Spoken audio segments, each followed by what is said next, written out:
Olá, a paz do Senhor, querido irmão, a paz do Senhor, querida irmã.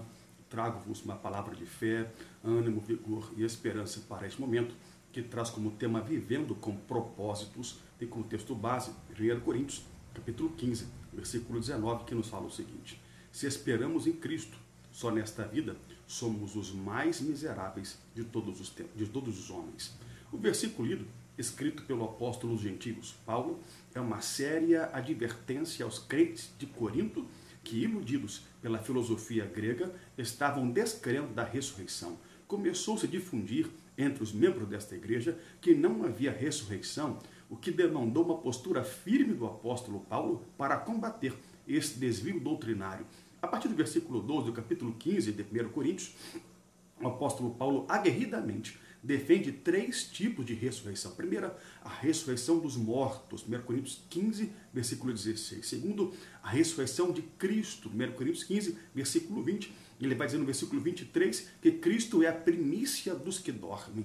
E a terceira ressurreição é a ressurreição final, no final dos tempos. Versículo 19 é o que nós lemos. Quanto a esta última em particular, no versículo 19 do capítulo em comento, o apóstolo Paulo empregará o termo elenoiteros, palavra no plural, que significa mais miseráveis. Esta palavra ela é oriunda do termo grego eleinos, que significa lastimável, digno de compaixão, de piedade, infeliz, desprezível, miserável, aquele que espera Cristo apenas nesta vida e não o está aguardando no evento da ressurreição da igreja. Não sem motivo, esta é a maior esperança do crente, a maior esperança da igreja. Um dia ir morar com seu Senhor. Este é o nosso objetivo maior. Este é o propósito da nossa vida como cristão. O certo é que ninguém veio a este mundo a passeio, apenas passar a vida aqui, não, senhores, de forma alguma, não de modo algum. Há um propósito de Deus para as nossas vidas.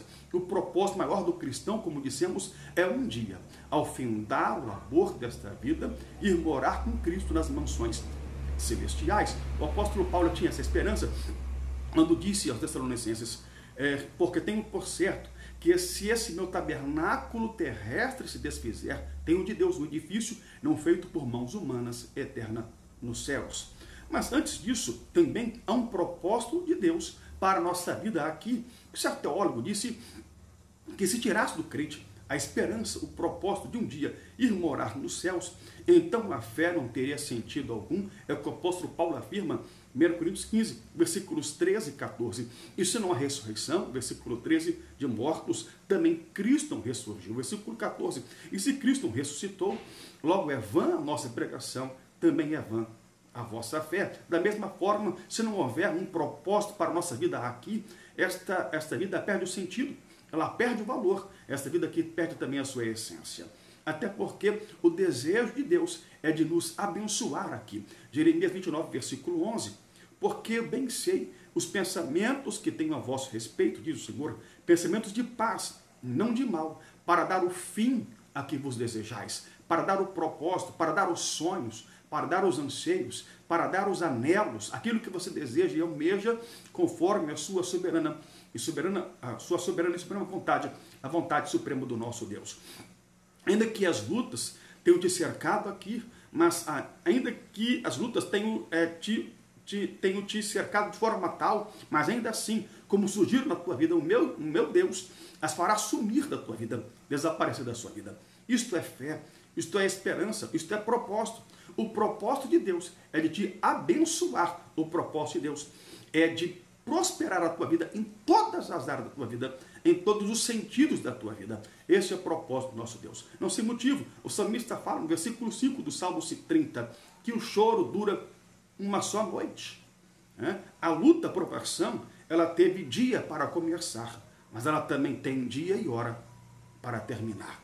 Uma vida sem propósito, uma vida sem rumo, uma vida sem propósito é uma vida sem sentido. Uma vida sem propósito é uma vida inócua, vazia da própria vida, vazia da essência da própria vida. São os propósitos da vida que abrilhantam a nossa vida, as dá uma direção, um ânimo a prosseguir. Aliado a Deus que nos sustenta, que nos abençoa, não fosse o propósito, José não teria chegado ao posto de governador do Egito, mas ele tinha um sonho. Ele tinha um propósito. Um dia vencerei na vida quando os meus sonhos se realizarem. Se não fosse o propósito de Ana, se Ana não tivesse o propósito de ser mãe, Penina a teria engolido literalmente. A Bíblia não teria Samuel, profeta sacerdote e último juiz de Israel. Mas Ana tinha um propósito. Ana tinha um propósito de ser mãe. Se não fosse o propósito, Sadraque, Mesaque e Abednego teriam sucumbido, morrido em meio às chamas da fornalha de fogo ardente. Mas eles tinham um propósito de adorar somente a Deus. E quem honra a Deus, Deus o honra. E jamais o deixará morrer à míngua antes que a promessa de Deus se cumpra na minha e na sua vida. Se Davi não tivesse um propósito, Golias teria vencido a batalha. Se Ruth não tivesse um propósito, teria morrido de fome em Moabe e não teria se tornado a bisavó do rei Davi. A bem da verdade, aquele que honra a Deus jamais morrerá à míngua. A bem da verdade, ele não fechará os olhos sem antes a promessa de Deus se cumprir na sua vida. Se Ruth não tivesse um propósito, ela teria morrido em Moabe e não teria se tornado, volto a repetir, a bisavó do rei Davi. Se Noé não tivesse um propósito, teria sido engolido junto à sua família nas águas do dilúvio. Se Raabe não tivesse um propósito, teria morrido na conquista de Jericó pelo povo de Israel. Se Daniel não tivesse um propósito, os leões o teriam devorado. Se Abigail não tivesse um propósito, teria falecido de forma trágica, teria morrido de forma trágica e não teria sido a esposa de Davi. Se Neemias não tivesse um propósito, Sanbalat e Tobias não teriam visto os muros reconstruídos, mas tinham um propósito.